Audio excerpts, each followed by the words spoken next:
Welcome back to the Disturbing Reel. I hope everybody is alright. I am back and I needed that much time off. I just needed to recoup and I just needed to take a little bit of a break. And then when I was recuperated, I came back and I was working on a project which I'm going to talk about at the end of this podcast. So yeah, I am still active though on Instagram, and if you want to know what my Instagram is, it is Sensory Stars. That's my name on Instagram. And apologies if there's notifications in the background. It's on my iMac. I do apologise. But in today's episode, we are going to talk about Feed from 2005. Now, if you've ever wondered how far a filmmaker can push moral boundaries without tipping over into pure exploitation, Brett Leonard's Feed from 2005 is your answer. This film doesn't just flirt with taboo, it builds a shrine to it.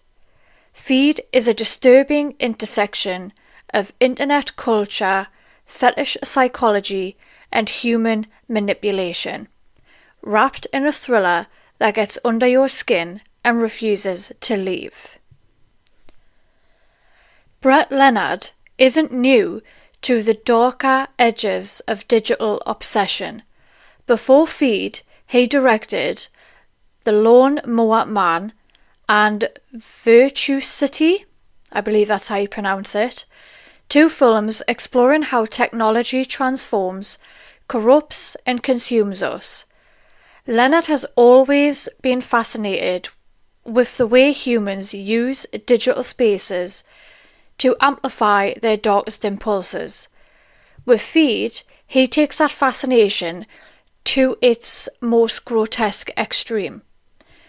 Rather than relying on supernatural forces or slasher tropes, Leonard focuses on something much scarier: real people exploiting real vulnerabilities using real technology.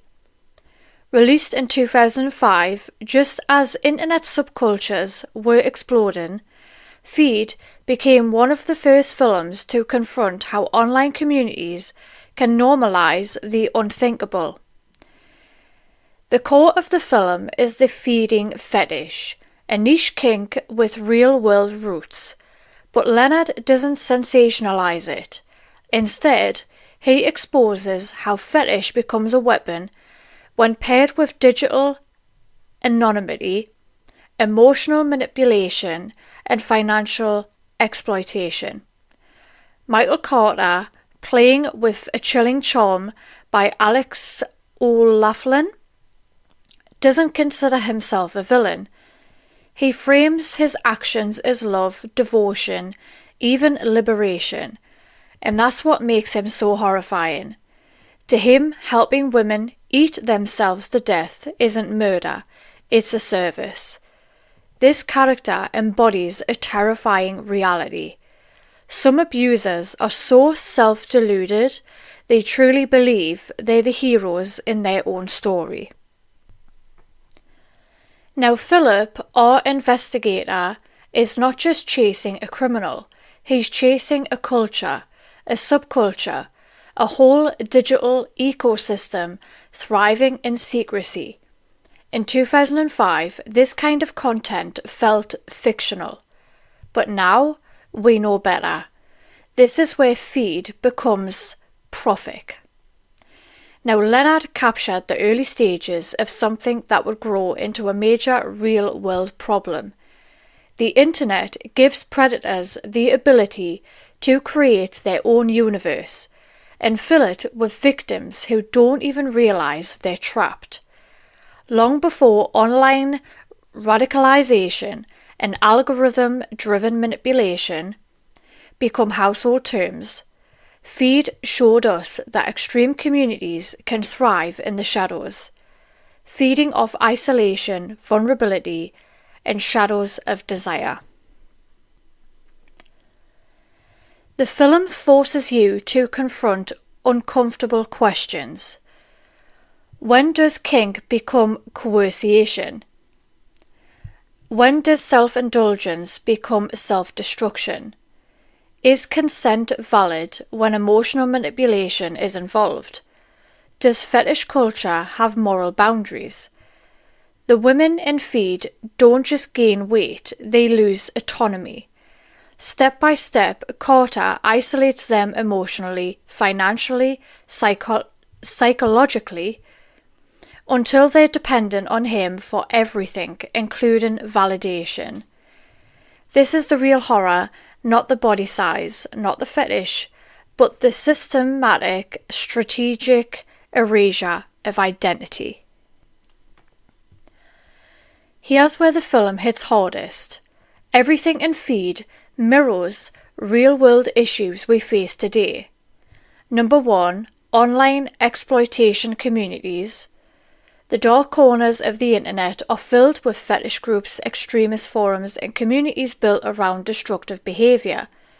Feed exposes how these spaces operate long before the mainstream caught on. Number 2, body image and eating disorders. Leonard uses extreme feeding as a symbol of something bigger.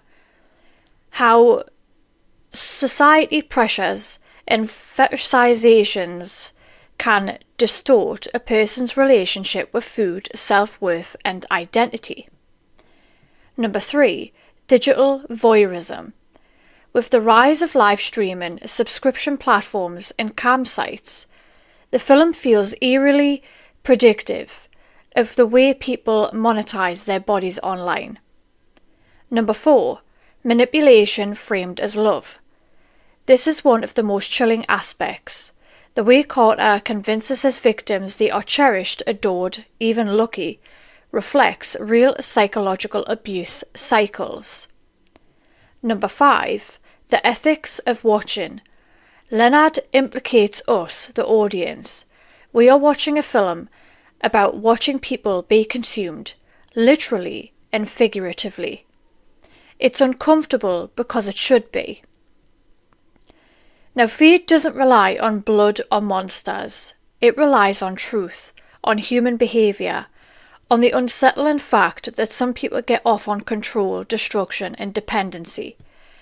In many ways, the film isn't about fetish at all. It's about the hunger for power. And the appetite, there's something we see in the real world every day. So, have you seen Feed? If you haven't, please go and watch it. If you have seen it, let me know what your thoughts are in the comments. And I apologise, this was a very short one. However, I am trying my utmost hardest to add as much information about these movies as I can, but I don't want to give anything away. So that is why these reviews and talks are very short.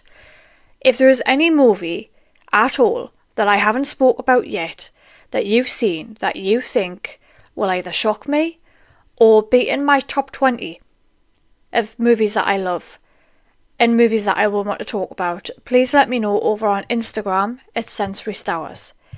If you have any collaboration requests, it is sensorystowers@gmail.com. But now we are going to move on to what I've been doing in the background.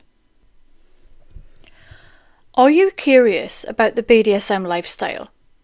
I know a lot of people on my Instagram that follow me are interested in this lifestyle in one way, form or another.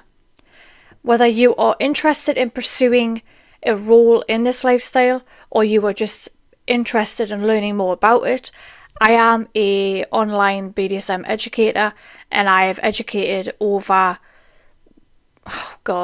so many people.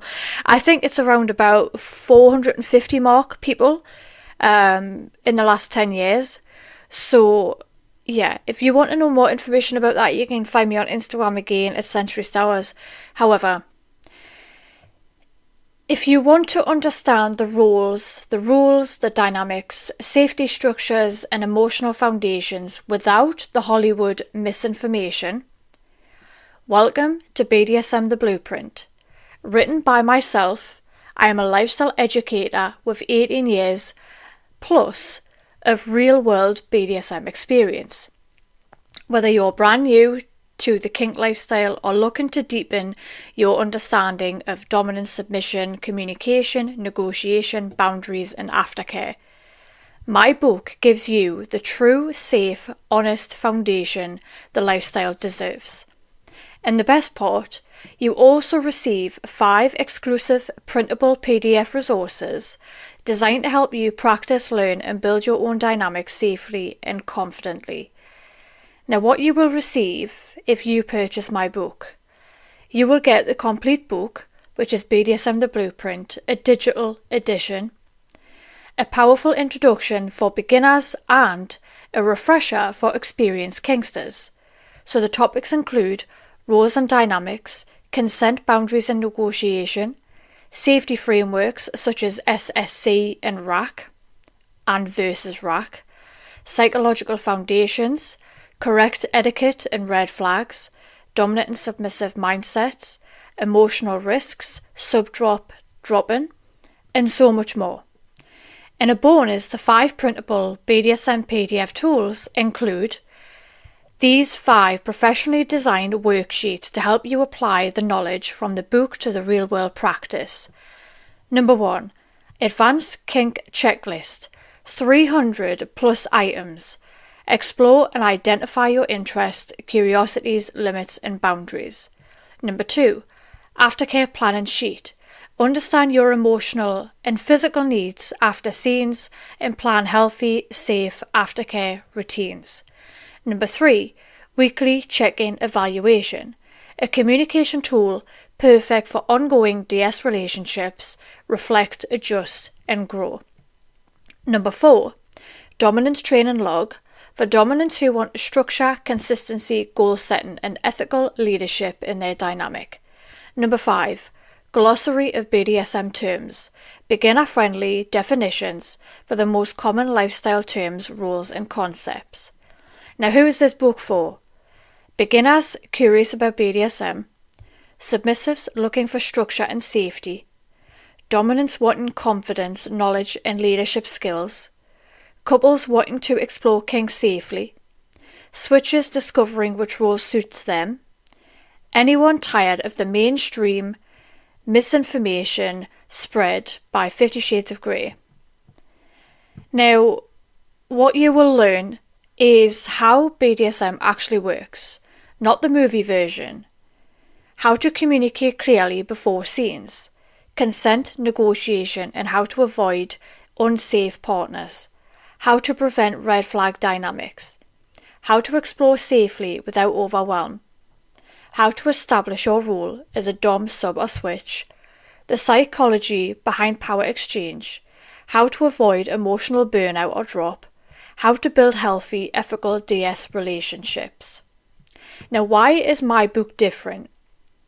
Well, it's written by myself, a real dom with nearly 2 decades of experience. Not copied from the internet, not fantasy-based, and not porn-inspired. This book is grounded in lived experience, mentorship, real education, safety, respect, psychology, real BDSM culture. This is a blueprint, not a fantasy. A guide, not a gimmick. A foundation, not a fetishized novel. And you will get an instant download. You will receive 1 digital book, PDF or EPUB, depending on your upload, and 5 printable PDF tools, A4 size, US letter. No physical items are shipped. And please note, I do also have 12 other PDFs available, so you will need to email me at sensorystowers@gmail.com. This is an educational guide focused on consent, communication, safety, ethics, psychology. It contains no explicit imagery and it's suitable for 18 plus only. And it is perfect for gifting as well. So it's great for new kink partners, self-discovery, dynamic building, personal growth, couples exploring, friends entering the lifestyle. So if you're ready to start your journey, go to Etsy and type in BDSM the Blueprint. And that is BDSM the Blueprint. And blueprint is one word. And it's the first listing that appears when you search this. And it is by Hierarchy Society. That's my username. I don't know why my Etsy shop comes up under United States, but there you go. Don't know why, but that is my book. So if you are interested, then please go over there. It is £24 and it is currently in 7 baskets. So, and I have sold over 30 copies of this already. And every single one of those 30 people that bought this have all given me fantastic reviews. So, yes, with that being said, it is out into the world and I'm so proud of this project. I really am. I'm very, very proud of it. And like I say, there's freebies with it, so you can't go wrong. It is basically a guide to help you, like I said before, on your start-up of this lifestyle the right way. Not that there's a wrong way, because there's never a wrong way in BDSM unless it's red flags, wrong way. But anyway, I hope you enjoyed this episode. If you did, please give me a like, a share, a comment on my social media under my Instagram at Sensory Stowers again. Yeah. I'm back. I'm so excited. But anyway, that is that. I hope you have a lovely, wonderful, rejuvenating start to your morning, evening or afternoon, and I will catch you on the next one. Bye.